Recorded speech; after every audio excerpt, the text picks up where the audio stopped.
Bonjour à toutes et tous, on se retrouve pour une nouvelle actu de la semaine. On est le 8 août et il y a quelques jours s'est terminée la session extraordinaire du Parlement qui a été marquée par l'adoption de deux projets de loi en particulier sur la question du pouvoir d'achat. Alors j'ai déjà eu l'occasion d'en parler, ce sont deux projets de loi en réalité contre le pouvoir d'achat puisque ce sont deux projets de loi qui entérinent et qui actent la baisse des salaires, la baisse des retraites, la baisse du pouvoir d'achat du plus grand nombre. Ces deux projets de loi sont passés grâce et avec l'appui des Républicains et du Rassemblement national qui, tous les deux, ont voté pour. Et tout au long des débats qui se sont menés à l'Assemblée nationale, il faut souligner un élément qui, à mon avis, est très important, c'est que tous les députés de la NUP ont fait bloc. Ils ont fait bloc contre le contenu de ce projet de loi de baisse du pouvoir d'achat, pour le blocage des prix, pour l'augmentation des salaires et du SMIC à 1 500 €, pour l'augmentation des retraites, pour la taxation des super profits des grands groupes capitalistes comme Total, des grands monopoles qui se gavent aujourd'hui de bénéfices et dont les bénéfices littéralement explosent. Voilà ce que nous avons porté, c'est-à-dire dans la continuité exacte du mandat qui nous a été confié lors des dernières élections législatives. Et il faut insister également sur un point, c'est que nous allons continuer. Nous allons continuer à porter et à nous battre pour ce mandat parce que tout le monde comprend bien que s'il n'y a pas de rupture, la situation du plus grand nombre ne peut qu'empirer. En septembre prochain, les chiffres officiels annoncent déjà 9% d'inflation. Et toutes les mesures qui sont annoncées par Macron et par son gouvernement à l'ouverture de la prochaine session parlementaire, c'est-à-dire dès début octobre, sur l'assurance chômage et sur la sécurité sociale, ne laissent planer aucun doute sur leur intention de poursuivre leur politique destructrice. Donc nous allons continuer à nous battre pour l'orientation de rupture pour laquelle nous avons été mandatés.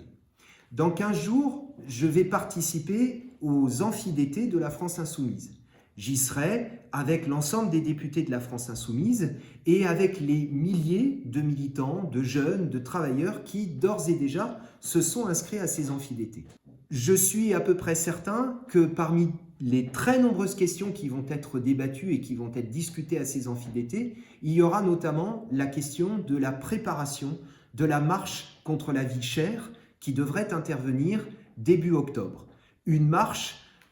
qui, évidemment, devrait, du moins c'est mon point de vue, être la plus large, la plus massive, la plus nombreuse possible,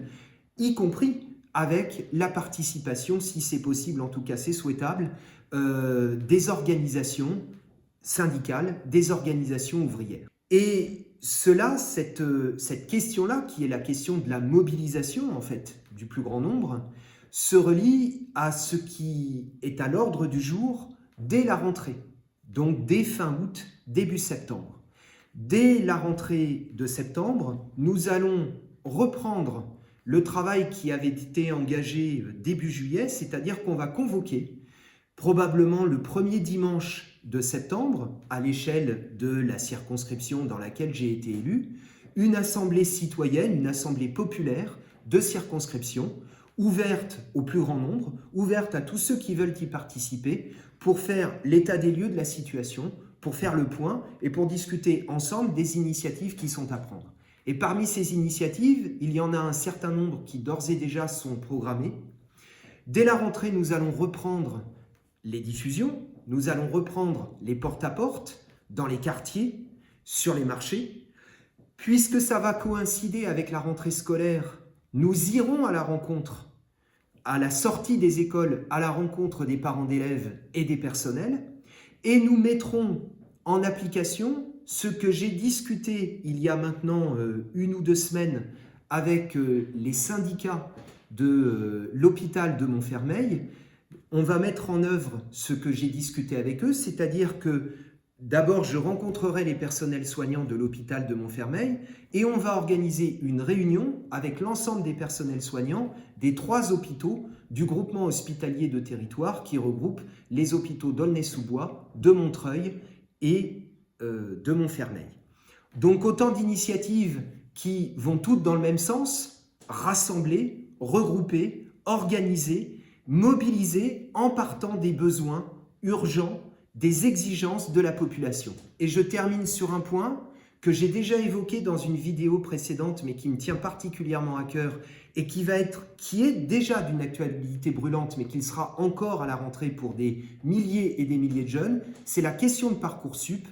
Nous sommes en train de discuter avec un certain nombre de camarades, avec un certain nombre de jeunes, de l'organisation d'une réunion à la rentrée à Paris pour rassembler tous les jeunes qu'ils peuvent, pour faire l'état des lieux de la situation comme conséquence, comme produit du désastre organisé par Parcoursup, et pour discuter ensemble des initiatives à prendre avec tous ceux qui souhaitent s'y inscrire, avec donc y compris les organisations, pour faire valoir les droits des jeunes, les droits des bacheliers à pouvoir s'inscrire dans la formation de leur choix, dans l'enseignement supérieur.